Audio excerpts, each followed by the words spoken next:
ময়লা, এখানে আর ময়লা নেই, এখানে সমস্ত ঝকঝক করতেছে। কাজেই শুনেন, এখানে যাবেন, সকালে ঘুরবেন এবং ফ্রি জোন করে দিচ্ছি বিকালের দিকে, যাতে এখানে যত্রতত্র কোনো ধরনের মানে আমাদের বদ্ধপরিকর হচ্ছে। আমরা অনেক খাল আমাদের আছে, যেগুলো 40টার উপরে খাল আছে।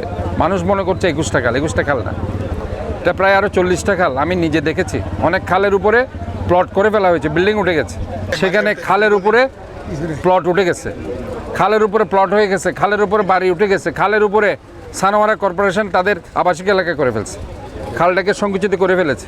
এভাবে গত 17 বছর আওয়ামী লীগ সমস্ত খাল দখল করে ফেলেছে।